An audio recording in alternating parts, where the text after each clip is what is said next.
Кеп мен жөнүндө болуп аткандан кийин чыгып айтууга туура келет. Өзүң жөнүндө айтуу кыйыныраак экен. Башкалар жөнүндө айтканга караганда. Россия Федерациясында жакында бир депутат байкабай бир багышты атып алды да, лось. Ошону жоопкерчиликке тартуу боюнча баш прокурор өзү келди. Мамлекеттик думага баш прокурор өзү келди. Бул мамлекеттик думанын деңгээли, ошол эрежеси ушундай. Мен сиздерден, урматтуу кесиптештер, мыйзамдуулук, конституциялык боюнча айтып аткан сөзүңүздөр үчүн ыраазычылык билдирем. Мен ушундай сунуш киргизейин, түзө бергиле комиссияны. Түзүп коюш керек, талап ушундай комиссия түзүлүш керек. Кандай форматта түзүлөт, кандай принцип менен түзүлөт, түзүлүшү керек. Бирок баш прокурордун авиринде болсун. Бул заман тез эле өзгөрөт. Булут кетет, жаркыраган күндөр келет. Ошол баш прокурор эртең ушундай деген шылтоон айтат. Мен жок элем, орун басарларым ушундай кылып коюптур деген шылтоон айтат. Азыр Балбак Зарлыкович айтып аткандай, аябагандай бир чоң күчтөр пайда болду. Ошол карама каршылыкты мүмкүн болушунча курчутууга, күчөтүүгө жасалып аткан аракеттер. Мына ошол жалаң бүтүн Кыргызстандын мүчөлөрү, бүтүн Кыргызстандын депутаттары мына ушундай абалга кабылгандыгынын бирден бир себеби бул саясий гана көз караш. Бул жакшылыкка алып келбейт. Кеп мен жөнүндө болуп аткандыгы үчүн айтып аткан жокмун, дагы бир жолу кесиптештер суранам. Ар бир киши жараткан маңдайына жазганын гана көрөт, пендеси эч нерсе жасай албайт. Боло турган иш болот. Ошондуктан комиссияны тез арада түзүп, комиссия өзүнүн ишине киришип, адилеттүү чечим чыгарат го деген үмүт менен ушул ишти андан ары карай уласак. А калган нерсе баш прокурордун авиринде калсын. Аппарат башкы прокурордун келишин камсыз кылган. Экинчи микрофон. Урматтуу төрага, урматтуу депутаттар. Адахам Кимсанбаевичтен өзү сурайын деп турдум эле, өзү кандай чечет экен. Дайыма мыйзамды алдыга коюп, мыйзам менен жүргөн адам эле. Ушул өзү азыр чыгып өтө туура чечим кабыл алды деп ойлойм. Комиссия регламентти бузбаш үчүн комиссия түзүлүш керек. Ошол жерде эгерде бийлик ушул кылмышты өздөрү токуп аткан болсо дагы билинет. Эгерде чындап адилеттүү карала турган болсо, Адахам Кимсанбаевич ошол жерден акталып чыгат. Өзүнө да жакшы болот, биздин коллегабыз акталып, биздин да жүзүбүз жарык болот. Мен ойлойм, ушу комиссияны түзүп, анан прокурор комиссия түзүлүп жыйынтык чыгарганда ошондо келип туруп, анан алдыда жооп берсе дейм. Ушуну сунушка коюп туруп, колдоп койсоңор. Рахмат. Үчүнчү микрофон. Урматтуу коллегалар, бир өлүмдөн башкасы эртерээк болгон жакшы деген сөз бар. Регламентте турабы, өзү дагы айтып атат, мынакей Адахам Кимсанбаевич. Комиссия түзүлсүн. Бирок ушул жерде биздин коллегиябыз жөнүндө сөз болуп аткандан кийин, ошол коллегияга күн карама эмес, абирдүү депутаттарды сунуштаңыздар деп суранып кетем. Биз калыс пикирде турушубуз керек бул боюнча. Анан жана жогорудагы депутаттардын сунушун дагы колдойбуз. Башкы прокурор өзү келип, суроолорго так жооп берсе жакшы болот эле. Рахмат. Төртүнчү микрофон. Рахмат, урматтуу депутаттар, урматтуу коллегалар. Бул жерде чындыгында абал оор. Адахам Кимсанбаевичтин күнөөсү бар экендигинде мен деле ишенгим келбейт. Бирок мына ушул көптөн бери коомчулукта, ушул биздин мамлекетте ушул маселе көтөрүлүп калган протокол боюнча. Соц тармактарда, элдин арасында ушул обсуждение болуп атат. Мына ушуну чек коюп коюш үчүн мына бүгүн мындай бизге мүмкүнчүлүк пайда болду. Эгер келген болсо, депутаттардан турган биз комиссияны түзүп, мына ошонго чекит коюшубуз керек. Бардыгы бул биздин колубузда турат. Биз рухсат бербесек, эч ким алып кете албайт, эч ким жоопко тарта албайт. Ошондуктан бүгүн биз чекитти мына комиссияны түзөйлү, өзүбүз ошону канчалык деңгээлде ошол иштердин мыйзамдуулугу караштырып, териштирип чыгайлы. Бул жерде төрагада дагы эч кандай күнөө жок. Төрага регламент боюнча ишин алып барып атат.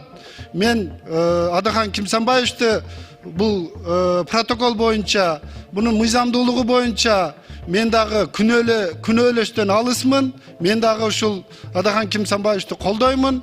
Бирок мына ушул жанакы ушак сөз болобу, кандай иш болсо дагы ушу чекитти коюп коюшубуз керек. Ушул bundan ары уланбаш керек ушундай жанакындай ушак сөздөрчү. Рахмат. 6-ncı mikrofon. Рахмат. Эми бардыгы мыйзам чегинде болуш керек. Башкалар мыйзамды сактабаса да биз сакташыбыз керек. Регламенттин талабына ылайык биз ошо 48 сааттын ичинде комиссия түзүшүбүз керек болуп турат. Андыктан мына Адахан Кимсанбаевич өзү да айтты, биз ишти ошо мыйзам чегинде баштап берейли. Анан ак караны далилдей турган учур болот. Мына биз дагы ошол башкы прокурорго суроолорубуз болот, сөзсүз түрдө. Бул жерде себеби адамдын тагдыры турат. Болгондо дагы белгилүү адамдын, чоң саясатчынын тагдыры турат. Ошон үчүн буга биз мындай кайдыгер карабай, ошол комиссияга калыс мындай адамдарды киргизейли. Анан комиссия карасын, комиссиянын чечимин анан биз сунушун сөз талкуулайбыз. Ошон үчүн коомдо бул аябай чоң резонансный болуп кетти. Өйдө төмөн сөздөр аябай көп. Ошол себептен акыры баягы бир чекит кое турган мезгил келди бул маселеге. Ошон үчүн биз комиссияны түзүп туруп, анан фракциялар бирден өкүлдөрдү беребизби? Анан ошондо башкы прокурорго жана комиссиянын мүчөлөрүнө да суроо болот. Мен ойлойм бардыгы адилет, калыс каралат деп. Рахмат.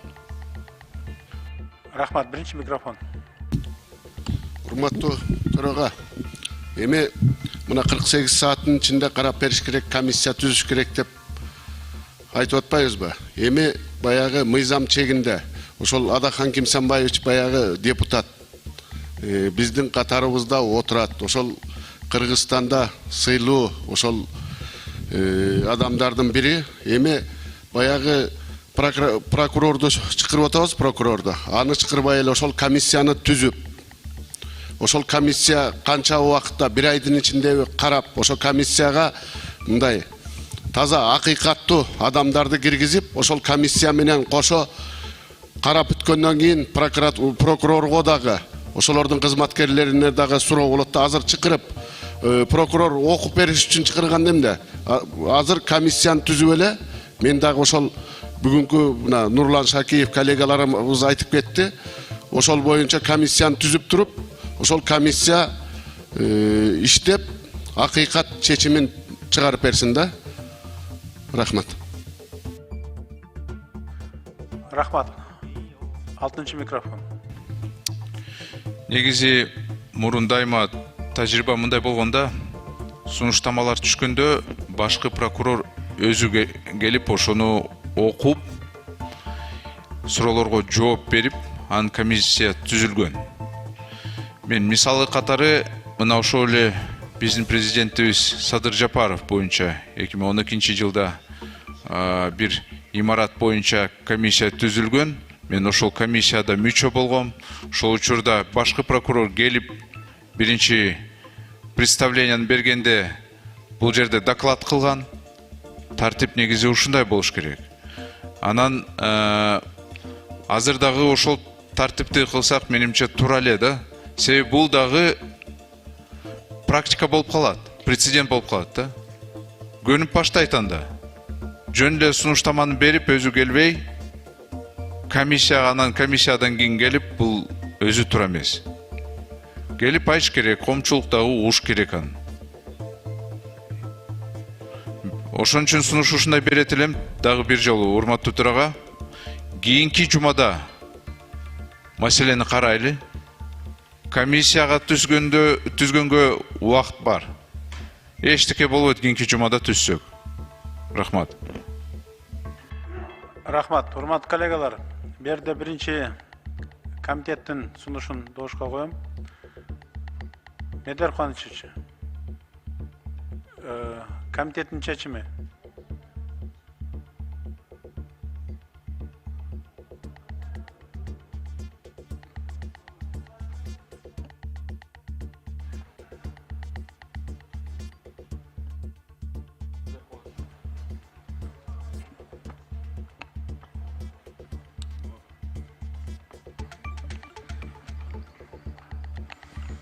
Урматтуу төрага, урматтуу коллегалар, аталып аткан маселе азыркы учурда резонанстуу.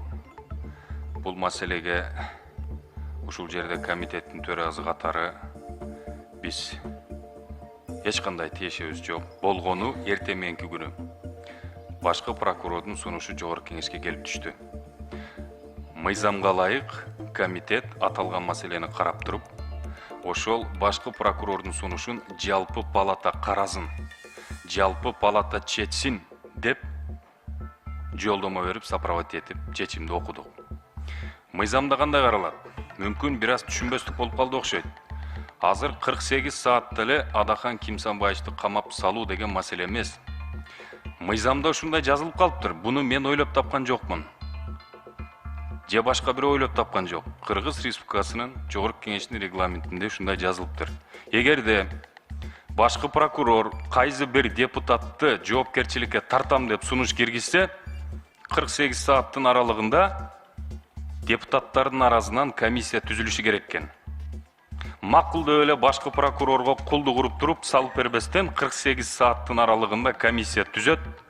Ал комиссия bir aylık мөөнөттө изилдеп чыгат экен. Канчалык деңгээлде чындыгы бар башкы прокурордун сунуштамасында же жок. Ошонун жыйынтыгы боюнча депутаттар анан кийин бардыгы добуш берет о привлечении к уголовной ответственности депутата. Азыр бул жерде маселе жок. Адахан Кимсанбаевди жоопкерчиликке тартуу боюнчачы. Ошондо добуш бересиңер. И популизмдин да кереги жок дейм. Мыйзам эми ушундай экен, эмне кыл дейсиңер? Мен Адахан Кимсанбаевдин өзү менен да жолуктум. Азыр сүйлөштүм. Сыйлайм, урматтайм. Бирок мыйзам боюнча ушундай кетип атабыз. Адахан Кимсанбаев өзү да айтты. Туура комитет ушундай сопровождать этип туруп палатага алып чыгат комиссия деп. Рахмат. Рахмат. Анда эмесе комиссия түзүү жөнүндө, атайын комиссия түзүү жөнүндө маселени добушка коем. Урматтуу коллегалар. 6-чы микрофон. Рахмат. Токтогул шайлоо округу Сулайманов. Адахан Кимсанбаевди баарыбыз да сыйлайбыз. Бирок биринчи күндөн баштап бул кишинин принциби бар. Мыйзамды бузганга болбойт деген принциби бар да. Ошон үчүн өзү да чыгып айтып атат. Şu komisya reglamenti boyunca komisya түзүш керек болса 48 сааттын ичинде, значит комиссияны түзүш керек. Бул киши өзү чыгып айтып атпайбы? Бул баягы принципине тайган жок. Ошондуктан регламентмен кетели. Анан мына Медер Куанычев айткандай, бир айдын ичинде ушул биз түзгөн комиссия жыйынтыгын чыгарсын, анан кийин калган чечимдерди анан парламентте угабыз. Рахмат. Рахмат. 5-чы микрофон. Жакулова, Бютун, Кыргызстан. Уважаемые коллеги, уважаемый председатель комитета, вы извините, мы здесь находимся, члены комитета, мы этот вопрос на комитете не рассматривали. Как вот быть? Вначале, наверное, если поступило в комитет, мы должны были рассмотреть на заседании комитета, а потом вынести это какое-либо решение, правильно? То есть как бы есть определенный порядок, который нужно будет соблюсти. Спасибо. Эдер Куанычевич. Во всей этой ситуации не хочется предстать в роли палача, да? Я всего лишь выполняю функциональные обязанности в соответствии с законом, как глава комитета.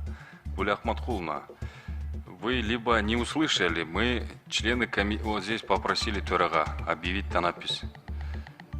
Внеочередное заседание комитета было. Уважаемые члены комитета, которые присутствовали, пожалуйста, возьмите слово и скажите, что комитет состоялся недавно.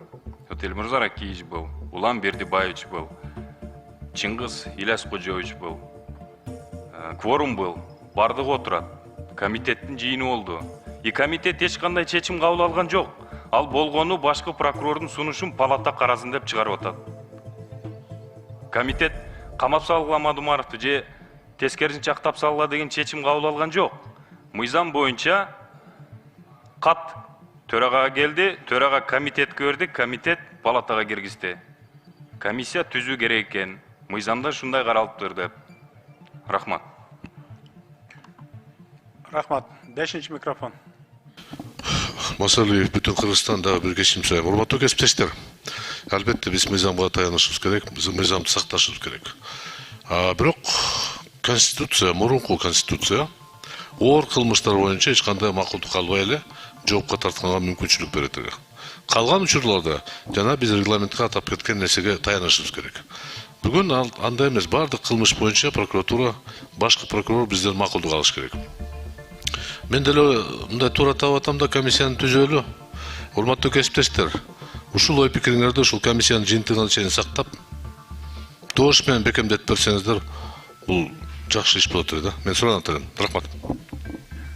Рахмат. Анда эмесе аталган маселе боюнча Жогорку Кеңештин атайын комиссиясын түзүү жөнүндө сунушту добушка коем, добуш бериңиздер.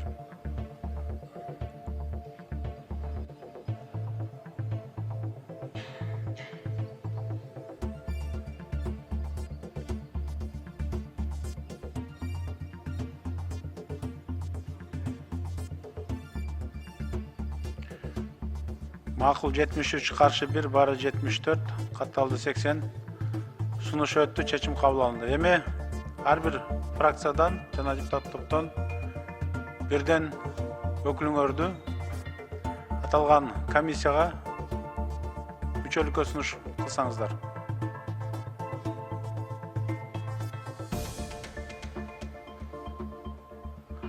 Алтынчы микрофон.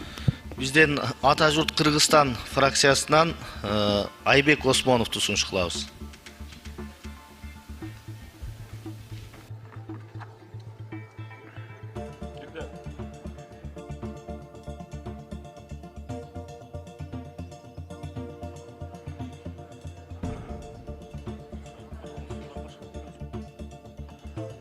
Бешинчи микрофон. Бүтүн Кыргызстан Кожакова. От фракции Бүтүн Кыргызстан Масалиев.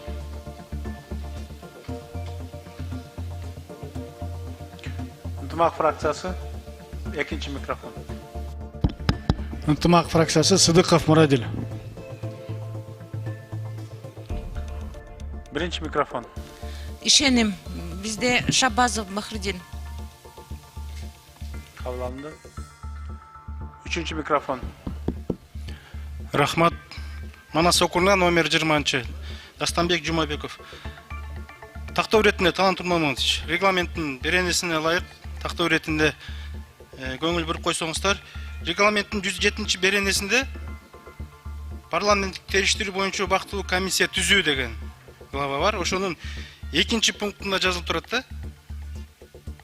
Парламенттик териштирүү боюнча убактылуу комиссия фракциянын лидерлеринин жазуу жүзүндөгү сунуштамасы боюнча пропорциялык катышта фракциялардын депутаттардын ичинен түзүлөт деп турат.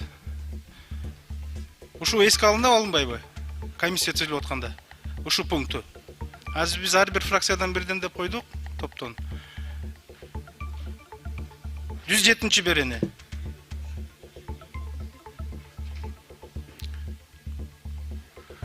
Асан Арсбекович, ал убактылуу комиссия жөнүндө маселе болуп атат, биз атайын комиссия түзүп атабыз.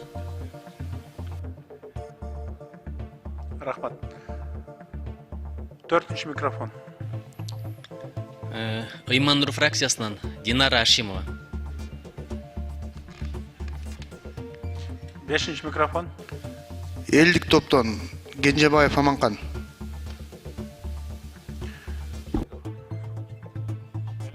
Альянс фракциясы.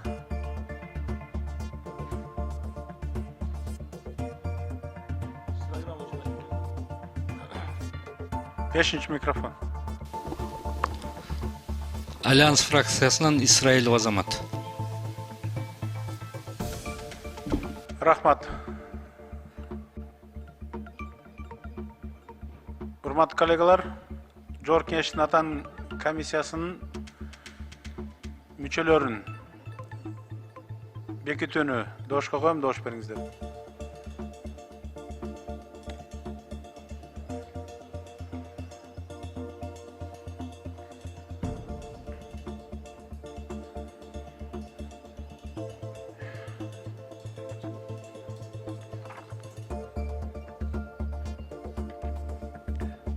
Макул 67, каршы 1, бар 68, катталды 81.